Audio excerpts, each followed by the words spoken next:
آئیے دوستو، ایک شعر پڑھنے کی جسارت کرتا ہوں اور یہیں سے ماحول بنانے کی کوشش کرتا ہوں۔ تھوڑا سا آپ پر غنودگی سی چھانی شروع ہو گئی ہے۔ شعر دیکھیں حضرات، جب کسی راستے سے سرکار گزرتے ہوں گے، جب کسی راستے سے سرکار گزرتے ہوں گے، ایک ایک کام پہ 100 چاند اترتے ہوں گے۔ جب کسی راستے سے سرکار گزرتے ہوں گے، ایک ایک کام پہ 100 چاند اترتے ہوں گے، اور کتنی دھنوان مدینے کی وہ گلیاں ہوں گی کہ پاؤں کو چوم کر راستے بھی مہکتے ہوں گے۔ پاؤں کو چوم کر راستے بھی مہکتے ہوں گے۔ آئیے دوستو، نعت رسول کے بعد سلسلہ خطابت کا آغاز کیا جائے۔ بارہا یہ حقیقت آپ کے سامنے دہرائی جاتی رہی ہے کہ یہ ایک عظیم و ذلیل فن ہے، جسے فن خطابت میں ملکہ حاصل ہو جاتا ہے، وہ اپنے ہمسروں میں ممتاز و فائق ہو جاتا ہے، اور ایک شہروز خطیب رفتار زمانہ پر گہرے اثرات ڈال سکتا ہے اور اپنے کارنامہ انجام دے سکتا ہے۔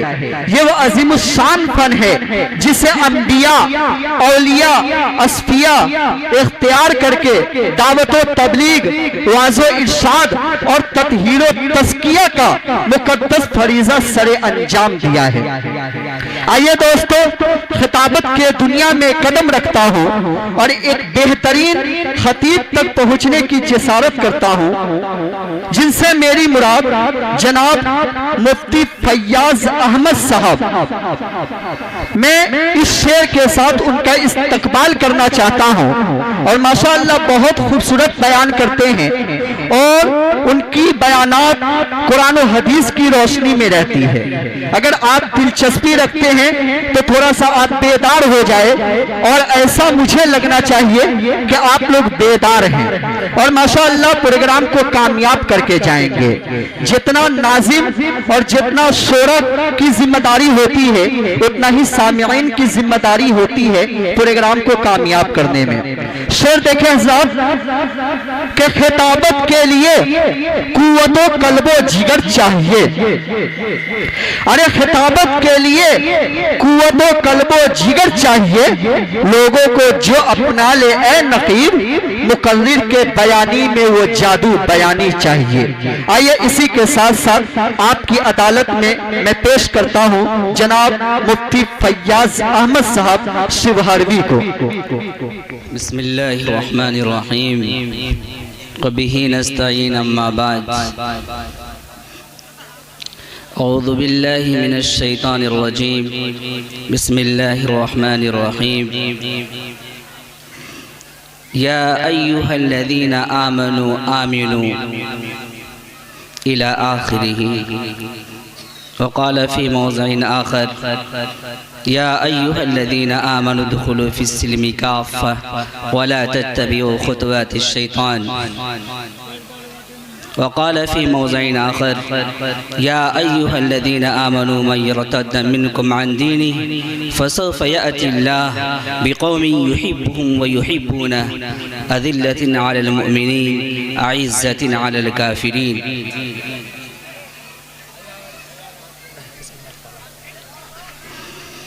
صدق اللہ العظیم۔ معزز سامعین، اسٹیج پہ تشریف فرما مہمانان کرام، علماء کرام، شعراء اعظام اور پردہ نشین ماں بہنیں، السلام علیکم ورحمۃ اللہ وبرکاتہ۔ حضرات، جیسا کہ آپ کو معلوم ہے اور ناظم صاحب نے آپ کو اعلان میں یہ کہہ بھی دیا ہے کہ ہمارا جلسہ، اس کا انعقاد، اس کا مقصد جو ہوتا ہے وہ دراصل ہمارے سامنے جو قیمتی باتیں آئیں، جس پہ ہم عمل پیرا ہو جائیں، یہی جلسے کی کامیابی ہوتی ہے، یہی جلسے کی روح بھی ہے۔ اس کے لیے بڑے بڑے علماء کرام آپ کے ہاں تشریف فرما ہیں، ان کی باتیں آپ سنیں گے۔ وہ تقریر ہی کی دنیا ہے جہاں سے قرآن و حدیث کی روشنی میں آپ تک باتیں پہنچائی جائیں گی۔ فی الحال میں آپ کے سامنے چند باتیں عرض کرنا چاہتا ہوں۔ دعا کیجئے کہ اللہ تعالیٰ مجھ سے حق اور سچ کہلوا لیں۔ میں نے ابھی آپ کے سامنے قرآن پاک کی 5ویں پارے کی سورہ نساء کی آیت، ماشاءاللہ یہ سرزمین بیتیا کی سرزمین ہے، یہاں تو گلی گلی اور کسان بھی حافظ قرآن ہوا کرتے ہیں، ان کو بتانے کی ضرورت نہیں ہے۔ سورہ نساء کی آیت ہے 5ویں پارے میں 19ویں صفحہ پہ ہے، یا ایھا الذین آمنوا آمنوا۔ اس کے بعد دوسری آیت جو میں نے پڑھی، یا ایھا الذین آمنوا ادخلوا فی السلم کافہ، سورہ بقرہ کی آیت ہے، دوسرے پارے میں قرآن پاک کے اندر یہ ہے۔ اس کے بعد یا ایھا الذین آمنوا من یرتد منکم عن دینہ، یہ سورہ مائدہ کی آیت ہے، 6 پارے کے اندر یہ آیت 16ویں صفحہ پہ ہے۔ اللہ رب العزت نے قرآن پاک کے ذریعے ہمیں کیا خطاب دیا ہے ان آیتوں کے ضمن میں چاہتا ہوں کہ آپ تک وہ چیزیں ہیں میں پہنچاؤں۔ میرے محترم، بخاری شریف کی روایت ہے، پیارے نبی صلی اللہ علیہ وسلم کا ارشاد ہے، آپ نے فرمایا بنی الاسلام علی 5 شہادتی اللہ الہ الا اللہ۔ ایک دیہاتی صحابی پیارے نبی صلی اللہ علیہ وسلم کے پاس آتے ہیں، اور وہ دیہاتی بھی صحابی ہوتے ہیں اور ساتھ ساتھ اپنے قوم کے لیڈر اور سردار بھی ہوتے ہیں۔ اللہ کے نبی صلی اللہ علیہ وسلم سے وہ عرض کرتے ہیں کہ اے اللہ کے نبی، مجھے آپ چند چیزیں بتائیے جس پہ میں عمل کر لوں، اپنے قوم کو میں دعوت دے دوں، اس کو بھی اس پہ عمل پیرا کرنے کی میں کوشش کروں، اسی کے ذریعے وہ جنت حاصل کر لوں۔ ہم سب ایمان ہونے کے ناطے، مسلمان ہونے کے ناطے، میرے محترم، سب اس جنت کے دلدادہ ہیں، شوقین ہیں، ہم چاہتے ہیں کہ اللہ تعالی ہمیں جنت دیں۔ تو وہ جنت ہی کے سوال کر رہے ہیں اللہ کے نبی سے کہ چند وہ اعمال بتا دیجئے جس پہ میں عمل کر لوں اور میں جنت پا لوں۔ اللہ کے نبی صلی اللہ علیہ وسلم نے جو ان کو دعوت دی، میرے محترم، وہ دعوت کی وہ پورا بخاری شریف کی جو روایت میں نے آپ کے سامنے سنائی، بنی الاسلام علی 5 شہادتی اللہ الہ الا اللہ۔ اللہ کے نبی صلی اللہ علیہ وسلم پہ قربان جانیے کیا کتنی پیاری اسلوب میں آپ نے دعوت دی ہے ان کو، اور کتنا پیارا طریقہ بتایا ہے۔ آپ نے اس قوم کے لیڈر دیہاتی صحابی سے فرمایا کہ سنو، سب سے پہلے جو اسلام کی 5 بنیادی ستون ہے نا، اس میں سے پہلی چیز لا الہ الا اللہ کی گواہی دینا ہے۔ مطلب یہ میرے محترم کہ اللہ کی ذات سے ہونے کا یقین بنا لینا ہے اور غیر اللہ سے نہ ہونے کا یقین بنا لینا ہے۔ لا الہ الا اللہ، اس کا تعلق صرف دل سے ہے، جو صرف بندہ جانتا ہے اور اس کا رب جانتا ہے کہ کس کا ایمان کتنا مضبوط ہے۔ ظاہراً میرے محترم کوئی عملی دنیا میں ایمان کا، لا الہ الا اللہ کا تصور کوئی دیکھنا چاہے تو ایسا کچھ عمل نہیں ہے جیسے کہ نماز، روزہ، حج، زکوٰۃ ہم لوگ کر کے دکھاتے ہیں۔ تو یہ بنی الاسلام علی 5 چیزیں جو بتائی گئی، تو 4 چیزوں کا تعلق ظاہراً عمل سے بھی ہے، لیکن ایک ایمان کا تعلق یہ اندر دل سے ہے۔ اللہ کے نبی نے فرمایا ان سے کہ سنو، تم اس پہ پہلے اپنے آپ کو ایگری کر لینا، مطمئن کر لینا کہ اللہ کی سوا کوئی معبود نہیں، اور جو کچھ بھی دنیا میں ہوتا ہے وہ اللہ سے ہی ہوتا ہے۔ اس پہ تیرا دل جب مطمئن ہو جائے، محمد رسول اللہ اور پیارے نبی کے سارے طریقے میں 100% جو کامیابی ہے، اس پہ دل تیرا مطمئن ہو جائے، تو دوسری چیز نماز کے سلسلے میں اپنے آپ کو تم ورغلانا، تیار کرنا کہ نماز یہ بھی اسلام کے اندر دوسرا رکن ہے، اور یہی چیز اپنی قوم کو بھی سمجھانا۔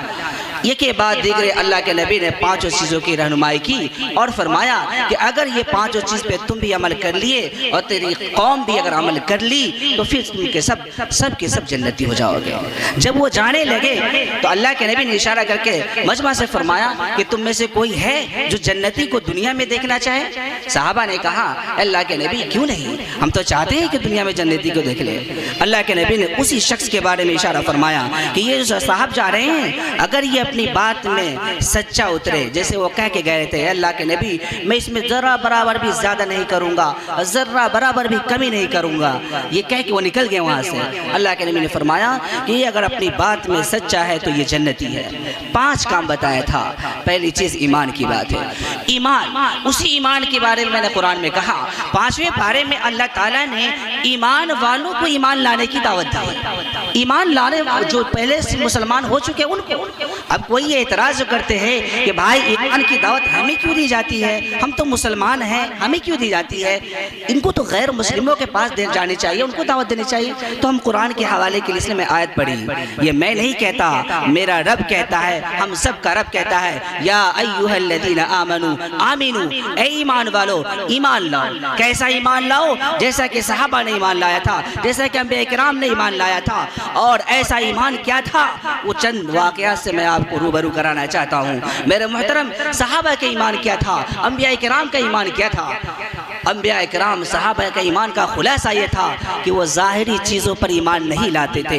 جو چیزیں ہماری آنکھیں ہماری نظریں دیکھتی ہے اس پر ایمان نہیں لاتے تھے, باطنی چیزوں پر ایمان لایا کرتے تھے. اور یہی ایمان کی تعریف بھی ہے میرے محترم کہ غیب کی باتوں پر ایمان لایا جائے, پیارے نبی کو حق جان کر, ان کی بات کو سچ مان کر.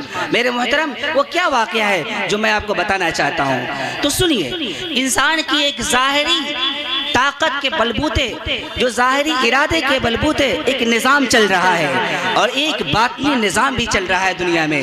باطنی نظام کا تعلق اللہ تعالیٰ سے ہے جس نے مجھے پانی کے بوند سے انسان بنا دیا.